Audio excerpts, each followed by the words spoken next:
Bonjour à toi, cher ami. Comment ça va? Moi, ça va vraiment très bien. Je suis contente d'être avec toi aujourd'hui pour te parler du Vietnam. C'est la première fois que je t'en parle. Ça fait déjà 2 semaines que je suis ici.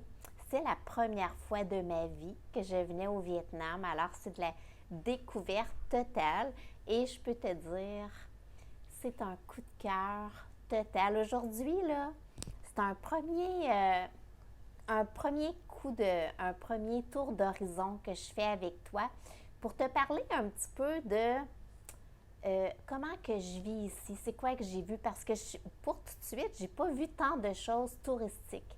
Je vais aller voir plus dans mes 2 dernières semaines que je suis ici. J'avais le goût de m'imprégner un peu des habitants, de m'imprégner un peu de comment ça se passe pour les gens d'ici. C'est quoi l'histoire? C'est quoi la culture? C'est quoi leur sourire? C'est quoi, comment qu'on se sent? Comment qu'ils ont de l'air à vivre, les Vietnamiens? C'est ce que je vais te partager avec toi. Fait que je pense que cet épisode-là va avoir de la valeur si tu aimes le voyage, si le Vietnam était sur ta checklist. Moi, c'était sur ma checklist. Si tu es curieux, tout simplement, si tu aimes voir comment ça se passe ailleurs, si tu aimes voir comment que les gens peut-être voyagent autrement, puisque moi, comme que je suis nomade, je ne suis pas toujours dans les attractions touristiques parce que une bonne partie de ma journée, moi, je fais mon travail à la maison, peu importe où est-ce que je suis. Et là, ma maison, elle est au Vietnam, fait que ça va pouvoir te faire voir un peu un mode de vie qui est le mien, tout simplement. Alors, bienvenue et merci d'être là. Moi, avant d'arriver ici, j'étais allée premièrement au Maroc et ensuite j'étais allée passer quelques jours à Kuala Lumpur en Malaisie. Fait que dans les deux cas, si jamais tu veux, il y a une vidéo sur Kuala Lumpur et il y a une vidéo sur mon séjour au Maroc. Fait que de la Malaisie à ici, c'était pas un long vol. Tu peux t'imaginer que après avoir fait le Maroc à la Malaisie, il n'y a plus rien là. Fait que ça s'est très très bien passé. Je suis arrivée. On m'avait dit qu'au Vietnam, contrairement à quand je vais à Bali ou quand je vais en Malaisie ou en Thaïlande, les gens ne parlent pas anglais.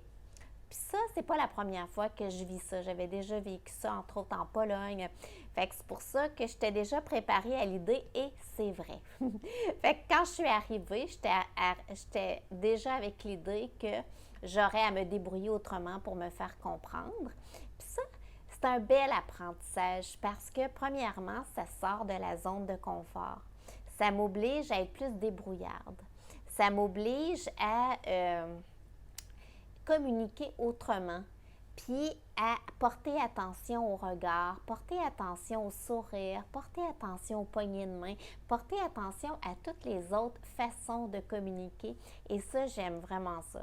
Fait que je suis arrivée à l'aéroport et j'avais la chance que quelqu'un venait me chercher là-bas. Fait que surtout dans un endroit où on ne parle pas du tout l'anglais, ben en tout cas, si ça t'adonne, moi je te recommande vraiment ça, de dire quand tu arrives là, fais-toi transporter à ton logis. C'est un beau petit cadeau que tu t'offres pour justement prendre le temps d'arriver. Ça fait tellement du bien.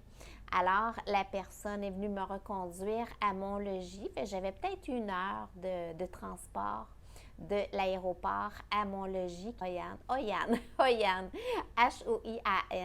Moi, j'ai décidé d'aller dans cette région-là, qui est le sud-est du Vietnam. Puis, tu sais, je vais rester tout le mois dans cette région-là pour justement bien m'imprégner, bien connaître, parce que j'aime tellement ça que c'est sûr que je vais revenir au Vietnam éventuellement. C'est rendu sur ma checklist qui va être un endroit où j'ai aimé découvrir et que j'aime revenir. Fait que l'endroit que je m'étais trouvé, moi, comme logis, vraiment, là, je suis contente, là, ça a été un must. Il y a l'air climatisé, donc si tu as la chance, ben moi, je suis dans l'heure été. C'est quand même assez chaud. Puis en plus, que dans les premiers jours, je ne le savais pas, j'arrivais. Il y a eu une vague de chaleur. Fait que pendant peut-être 4-5 jours, il a fait 45 degrés. Mais moi, comme que j'arrivais, je me disais, ah, OK, c'est la première fois que je suis à grosses gouttes comme ça. Moi qui ai été entraîneur pendant des années et des années, puis je venais juste un petit peu mouiller. OK, là, j'ai su c'est quoi vraiment suer à grosses gouttes. Mais tu sais, ça reste que l'endroit où je suis, il y a une piscine. Je suis à une demi-heure de marche de la plage, une plage incroyable. Et ici, on se promène beaucoup à vélo. Puis moi, pour moi, à vélo, je te dirais que c'est pas un mode de transport que je trouve ça confortable même quand il fait chaud. Fait que j'ai pas tant souffert de cette zone de chaleur-là, mais les habitants autour de moi, ils me faisaient tout signe « c'est chaud, c'est chaud, c'est chaud ». Et je me suis aperçue quand la vague de chaleur a parti, puis c'est revenu à la température normale d'à peu près entre 30 et 36 degrés, que OK, c'est beaucoup plus confortable. Fait que moi, dans le fond, je travaille à la maison parce que le logis, j'ai une table de travail. Le Wi-Fi au Vietnam, il est excellent. Il est vraiment, vraiment très bon. Alors, si tu travailles en ligne, eh bien, dis-toi que c'est un réseau de Wi-Fi de très, très bonne qualité. Moi, je fais des Zooms et la grosse affaire. Quand j'envoie des vidéos, ça prend un rien de temps. Alors, c'est un plus pour le Vietnam, leur qualité de Wi-Fi. Puis aussi, me promener à vélo, ça faisait longtemps que je n'avais pas fait ça. Puis, fait que j'ai renoué avec le vélo parce qu'ici, à Hanoï, c'est très, très, très... Hoi An, j'arrête pas de dire Hanoï. Ça doit être que je suis due pour découvrir Hanoï aussi une prochaine fois peut-être. Là, à Hoi An, c'est très facile de se promener à vélo et très agréable. Les routes sont faites pour que ça soit agréable à vélo, agréable à pied aussi. Mais à vélo, tu peux partout te louer des vélos. Puis ici, moi, à mon logis, on peut prendre des vélos sans problème. Et quand tu vas quelque part, il y a des stationnements à vélo partout. Puis pour vraiment pas cher, là. Fait que c'est très, très, très facile et agréable. Puis, quoi te dire sur Hoi An? Mon Dieu, il y a beaucoup, beaucoup d'ethnies. Au Vietnam, il y a 53 ethnies quand même. Puis c'est pour ça que c'est une richesse. C'est une richesse vraiment à découvrir. Il y a autant des influences chinoises au niveau de l'architecture. Il y a le pont qui est japonais, qui est l'endroit le plus photographié à Hoi An. Si tu viens, tu vas voir que il y a tout le temps, tout le temps, tout le temps des gens qui sont photographiés sur ce pont-là, qui est magnifique naturellement. Il y a leur banh mi, qui est comme un genre de sandwich qui ressemble un peu à nos sous-marins, qui est vraiment délicieux, qui vient de l'époque plus la colonie française. Puis c'est un pain qui est un mélange de farine de riz et de blé, tellement tendre à l'intérieur et croustillant à l'extérieur, qu'ils mettent avec plein de... Ça peut être autant de la viande que ça peut être un mets végétarien. Fait que c'est un repas vraiment savoureux et vraiment pas cher. Mais en parlant justement de prix, je peux te dire que malgré le fait que il y a comme partout ailleurs le prix à la consommation qui augmente au Vietnam, eh bien, ça reste une destination très, très, très économique. Moi, je peux te dire que c'est premièrement beaucoup moins cher qu'au Canada. Fait que je peux m'offrir un palace pour beaucoup moins cher que pour côté le logis, ça me coûte à peu près pareil comme à Bali, là. Fait que pour 500-600 $, tu as un palace. Là, j'ai une maison complète là, avec la cuisine et tout le kit, la piscine et tout. Et la nourriture, elle est vraiment pas chère. Vraiment, là, juste pour te donner une idée, moi, je prends tous mes repas soit au restaurant ou bien que je me fais venir parce que Grab est très, très, très efficace. Puis, ça me revient pour moins que 15 $ pour tous mes repas pour la journée. Pour des repas exquis, sans aucune limitation qui viennent du restaurant. Fait que tu peux t'imaginer que c'est très, très, très peu cher. Puis ça me permet de goûter vraiment la cuisine d'ici. Par rapport à si moi je la cuisinais, ça serait pas pareil. Puis ça, moi, je trouve ça le fun quand que je vais à quelque part de découvrir vraiment les saveurs de la place. Et ici, à Oyam, je peux te dire que la, la culture gustative fait partie des attractions touristiques parce que la nourriture, elle est fraîche. Elle est riche en saveurs, en diversité. Il y en a pour tous les goûts. Alors, c'est sûr que tu vas aimer des choses à ton goût. Et même, moi, j'aime beaucoup aussi l'épicé. Il est possible de manger aussi épicé parce qu'il y a beaucoup de choses qui sont avec des piments, des chilis. Fait que c'est vraiment de tout très, très bon. Si tu aimes le café, eh bien, ils sont quand même le deuxième exportateur mondial. Alors, il y a des cafés partout, des beaux cafés vraiment agréables. Et le café vietnamien, moi, je le trouve délicieux. Si tu prends un café typique de la place, ben là, c'est un café qui vient de l'époque coloniale. C'est un café qui descend goutte à goutte et qui mélange avec du lait carnation, du lait sucré, puis il rajoute du sucre, fait que c'est quasiment un milkshake. Moi, c'est pas mon type de café préféré parce que j'aime les cafés quand même noirs, corsés, qui goûtent vraiment pas le sucre. Fait que c'est pour ça que j'ai juste goûté à leur café vietnamien pour voir, mais c'est pas vraiment celui que j'aime parce que il est bon naturellement, le café vietnamien. Par contre, dans la multitude de cafés qu'il y a ici, tu peux avoir du café de d'autres endroits. Là. C'est vraiment, tu vas prendre du bon café si tu aimes. Et que dire du thé? Le thé, il est tellement délicieux. Moi, je me fais une grosse théière à chaque repas. Puis que c'est bon, c'est vraiment bon. Ils ont beaucoup de plats qui sont typiques d'ici. Par exemple, le sao lao, qui est un mets typique d'ici, tellement bon, là. On pourrait dire que c'est une forme de soupe repas. Dedans, tu as des grosses pâtes. Et la façon qu'ils font ici à Oyam, elle est unique.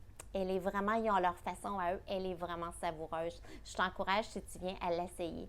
C'est comme des grosses pâtes, mais les pâtes aussi, c'est des pâtes qu'ils font ici, qui goûtent pas comme les pâtes ailleurs, qui sont tellement parfaites, parfaites, parfaites. Puis là, tu as de la viande de ton choix. Ça peut être de la viande, ça peut être du poulet, ça peut être des boules de tofu, des légumes, le bouillon savoureux, là. C'est vraiment un plat à mettre sur ta checklist. Le banh mi, que je t'avais parlé tout à l'heure, que tu as partout dans la rue parce que la food street, la nourriture de rue, elle est très facile à avoir partout, partout, partout. Puis ça aussi, je t'encourage à l'essayer. Tu vas voir qu'en plus d'être vraiment pas dispendieux, c'est savoureux, là. C'est vraiment bon, là. Après ça, tu vas dire, oh, OK, je vais être difficile, mais que je mange des sous-marins. Parce que là, c'est une autre histoire. Ensuite, tu as les fruits de mer, tu as les poissons. Que tu aimes la viande, le porc, le poulet, ou les poissons, ou végétariens, t'en as vraiment pour tous les goûts. Mon Dieu, je me suis pris des notes pour la nourriture, la faux. La faux, tu as sûrement déjà entendu, c'est une genre de soupe repas aussi avec des vermicelles, avec des nouilles et la viande de ton choix ou végétarien si tu choisis. Un bouillon savoureux et des légumes, c'est vraiment délicieux. Ça vaut le coup que tu goûtes à la faux. Il y a la bonne chat. Bonne chat, ça c'est comme encore avec des pâtes parce qu'il y a beaucoup de pâtes et de riz ici. Et avec le bouillon savoureux, les légumes, la viande de ton choix, puis comme des genres de boules de egg roll dedans. C'est vraiment très, très bon. Ça vaut le coup que tu l'essayes aussi. Il y a des plats sur feuilles de bananier. Il y a aussi des salades comme des salades de papaye, des salades de mangue. Il faut que je te dise, si tu es allergique aux arachides, eux, ils en mettent naturellement partout, alors dis-le si tu es allergique aux arachides. Moi, je ne suis pas allergique aux arachides. La salade de mangue, elle est remplie de tofu filamenté, donc elle est très, très nourrissante et les portions sont généreuses aussi. Il y a des salades de vermicelles. Alors, donc, si tu aimes des salades, tu vas pouvoir en trouver sans problème et des champignons. Moi, je suis une amateur de champignons. Fait que tu as plein, plein de plats à partir de champignons. d'ici et à partir d'aubergines aussi. Fait que c'est vraiment, tu as une diversité incroyable. Le café, le, les crêpes vietnamiennes, ça, tu les retrouves beaucoup aussi partout, partout, dans les marchés, dans la rue. Ils font autant des crêpes avec n'importe quoi plus salé par-dessus, qui est un plat principal. Ça ressemblerait un peu à une pizza, mais avec leurs petites crêpes vietnamiennes très, très minces. Comme que tu as aussi les crêpes plus dessert. Fait que c'est le fun parce que tu vas voir que, premièrement, il y a des restaurants partout. Et c'est très abordable dans les restaurants aussi. Moi, pourquoi que je fais venir, c'est que je travaille jusqu'à peut-être 3 heures de la maison. Donc, c'est pratique de faire venir mes premiers repas de la journée. Mais sinon, ça ne me coûterait pas plus cher dans les restos, là. Puis, tu vas avoir beaucoup, beaucoup de marchés de rue. Fait que tu vas pouvoir te prendre si tu aimes dans la rue. Tu vas pouvoir aller t'attabler naturellement. Et à part sans parler des cafés, qu'il faut absolument que tu essaies. Et pour avoir l'ambiance aussi, l'ambiance des marchés, tous les locaux qui vendent leurs fruits, leurs légumes, tout aussi colorés les uns que les autres. Les rues sont remplies quand tu vas dans la vieille ville, qui est vraiment à visiter. La vieille ville, elle est très conservée là, pour que tu aies l'essence là, culturelle de la place. Fait que c'est pour ça que moi, je vais régulièrement dans la vieille ville juste pour me promener, pour avoir cette ambiance-là. Et c'est la ville des lanternes. Il y a des lanternes partout, partout. Alors, non seulement c'est beau le jour, que le soir, c'est tout illuminé. Puis si tu vas c'est une ville qui est entourée de canaux. Fait que ça veut dire que tu vas voir de l'eau tout le temps, tout le temps. Fait que le soir, tu devrais voir tous les bateaux qui se promènent, toutes les lanternes. C'est tellement beau. Juste si tu vas sur le pont japonais pour admirer tous ces bateaux-là, c'est un spectacle en soi. Et je t'encourage à faire un tour de bateau. Tu as les genres de gondoles que tu peux, comme que tu as aussi les bateaux ronds. Je pense que c'est les coconut boats que ça s'appelle, qui sont vraiment le fun, qui sont, t'en as partout, là. Ça fait partie du tourisme ici. Fait que tu vas pouvoir te promener sur les bateaux en long, sur les bateaux ronds, comme par exemple te faire promener à vélo. C'est très, très, très populaire. Moi, j'ai fait le choix là, que je me promenais avec mon vélo que j'ai ici. Mais sinon, c'est très, très... Tu peux aussi faire des promenades à vélo. Il y en a partout, partout, puis ils sont contents. Je ne peux pas parler du Vietnam sans te parler des gens d'ici. Pour moi, c'est vraiment un coup de cœur. Je vais te raconter qu'ils sont tellement chaleureux. Puis qu'est-ce que j'aime vraiment beaucoup de ces gens-là, c'est leur positivisme. Tu sais qu'ils ont quand même vécu l'horreur dans le passé. Mais jamais que tu vas le ressentir sur eux. Ils ont une fierté, ils ont un sens de l'accueil, puis ils ont le positif dans le visage. C'est un peuple qui est axé vers l'avant, qui est souriant, mais un vrai sourire, qui ont le sens des gens. Vraiment, ils sont vraiment adorables. Puis c'est très sécuritaire ici. Moi, je suis toute seule, je suis une femme. Jamais, jamais je me sens pas en sécurité. Peu importe que ce soit le soir ou le jour. C'est un peuple qui est très, très, très gentil. Je te raconte une anecdote. Dans les premiers jours, je me suis perdue. J'ai pas le sens de l'orientation. Mais il y a des fois, c'est pire qu'ailleurs. Puis ici, ça m'a pris une bonne semaine avant d'arrêter de me perdre. Pendant les premiers jours, je me perdais partout. Puis il y a une journée, dans les premières journées, je revenais à pied. Puis là, c'était le soir. Puis j'étais complètement perdue. Puis là, il y a quelqu'un qui arrête à côté de moi. Puis il parlait pas totalement anglais. Il y avait juste quelques petits mots. Fait qu'il mais juste pour te résumer l'histoire, même si c'était pas en mots, parce qu'on s'est parlé autant avec des symboles qu'avec des mots. Finalement, il me demandait, est-ce que tu es perdu? Fait que j'ai dit oui. Fait qu'il dit d'abord, il dit, est-ce que tu aimerais que je t'aide, que je t'aide à trouver ton chez-toi puis que je t'emmène. » Fait que lui était à moto, il dit « Mais je t'avertis, j'ai pas de casque pour toi.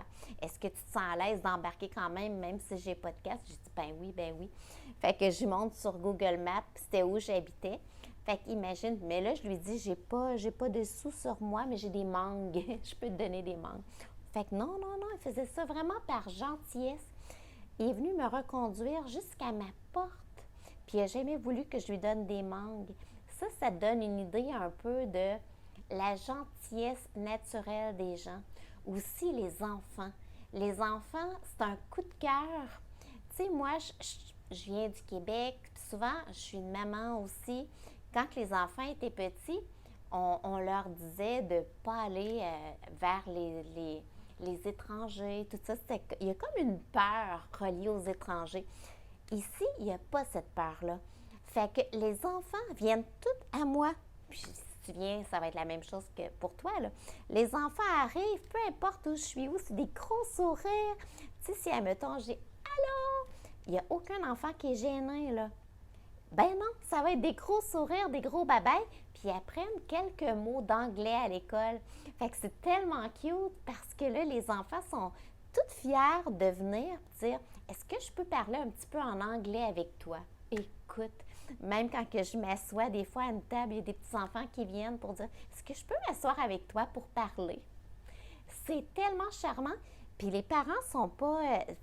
moi, j'ai pas pu m'empêcher de prendre quelques photographies avec des enfants. Puis là, je demandais à la maman qui était pas loin, « Est-ce que ça te dérange si je prends une photo? » Pas en tout. Ben non. Sans problème. Il n'y a pas cette peur de l'étranger, là. Fait que c'est vraiment, vraiment agréable. Fait que pour moi, le coup de cœur numéro 1 que je pourrais te dire, c'est les gens. Ensuite, la nature. La nature, elle est belle.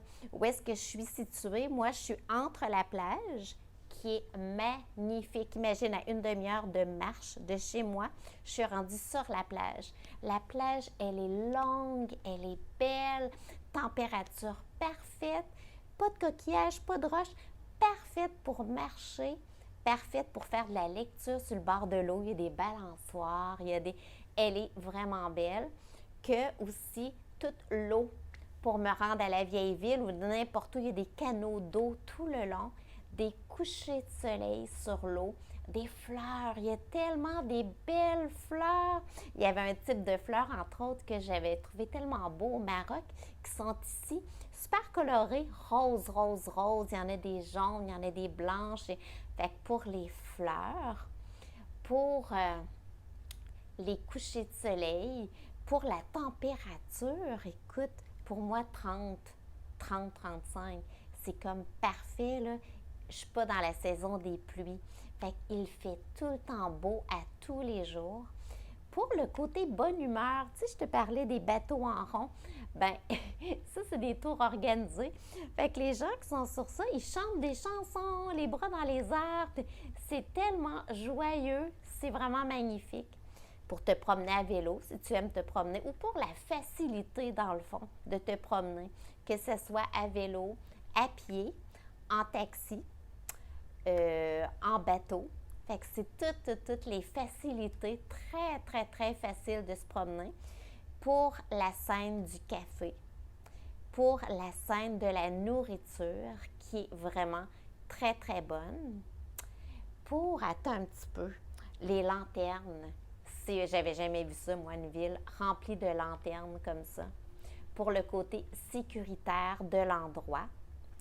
Pour l'accueil, pour le positivisme, pour la qualité du Wi-Fi, pour le côté très relaxant de l'endroit. C'est hyper relaxant. C'est facile, je te dirais. Tu sais, moi, j'adore Bali. Bali, c'est autre chose. C'est pas nécessairement facile quand on aime se déplacer. Tandis qu'ici, c'est facile. C'est très relax. Pour le riz qui est tellement bon. Eux autres, ils ont du riz cassé, ils ont du riz gluant, ils ont du riz régulier. Ça fait partie de leur culture. Pour l'aspect culturel, pour la beauté des bâtisses, des maisons, ils sont comme d'un jaune très typique haïtien. pour les marchés, des vrais marchés, là. Vraiment beaux, sympathiques, plein d'ambiance. Puis moi, il m'arrive toujours plein d'anecdotes parce que la majorité du monde ne parle pas bien anglais. Fait que quand il arrive quelqu'un qui parle un peu anglais, c'est wow, hey, oui, je suis la première à lever ma main. Fait je te raconte une anecdote en arrivant au marché l'autre fois. J'étais à vélo. Fait que là, il y a une dame qui parlait un peu en anglais, puis elle dit hey, tu veux-tu que je te montre où le stationnement de vélo? Je dis ouais, ben oui. Fait que là, après ça, elle dit viens, je vais te montrer mon commerce à moi. Oui, ben oui. Fait que je rentre à l'intérieur. Elle se met à prendre mes mesures. J'ai dit pourquoi? Fait que c'était une tailleur. Elle dit tu as besoin d'un nouveau chandail, d'un nouveau pantalon. J'ai dit ben non. Ce que j'ai, ça me convient parfaitement. Surtout moi, je voyage léger. Tout doit rentrer dans un sac à dos. Alors, tu peux t'imaginer que je mesure quand même mes achats parce que ça ne rentrera pas dans mon sac. Mais c'est tellement drôle, tu sais, c'est comme, ben voyons donc, sans ma permission, elle se met à me mesurer. Mais tu sais, c'est fait de façon tellement bonhomie. Là, puis là, je pars à rire. Puis je dis, ben non. Puis là, elle s'est mise à rire avec moi. Quand j'ai acheté mon café la première fois, cette dame-là, elle connaissait pas du tout l'anglais. Fait que là, c'était facile. Je lui montrais qu'est-ce que je voulais, puis tout ça. Fait que comme qu'elle connaissait pas la langue, la façon de me remercier, elle est venue me serrer. Voyons donc, c'est-tu assez hot? Fait que c'est mes premiers jours déjà. C'est sûr que je vais te refaire une vidéo sur le Vietnam parce que c'est un coup de cœur. J'espère que ça t'a donné le goût, de venir voir ces gens-là, voir ces plages, voir ces marchés, découvrir leur nourriture, voir tout le côté historique qu'ils ont à apporter. Ils ont un endroit qui s'appelle Memorial Land, qui est tellement beau qu'il y a des spectacles à tous les jours qui, comme ça le dit, commémorent un petit peu toute leur histoire. Fait que c'est vraiment de toute beauté, rempli de fleurs, rempli de spectacles, de bâtisses. Fait que il y a vraiment beaucoup à découvrir. Il y a des galeries d'art, plein de belles peintures. Il y a beaucoup à découvrir. Le Vietnam, c'est un endroit à mettre sur ta checklist. Moi, j'ai pas fini de t'en parler, puis c'est sûr et certain que je vais revenir. Fait que j'espère que ça t'a donné le goût de le mettre sur ta checklist, d'aller peut-être regarder des images sur le Vietnam. Et dans tous les cas, merci pour ta présence. Ça a été un grand plaisir d'être avec toi aujourd'hui. C'est précieux pour moi. Si la vidéo elle a eu de la valeur, partage-la. On va faire découvrir le Vietnam à le plus de monde possible. Dans tous les cas, j'ai déjà hâte de te retrouver pour un prochain épisode. Je te serre fort dans mes bras. Je t'embrasse. Gros bisous de mon cœur.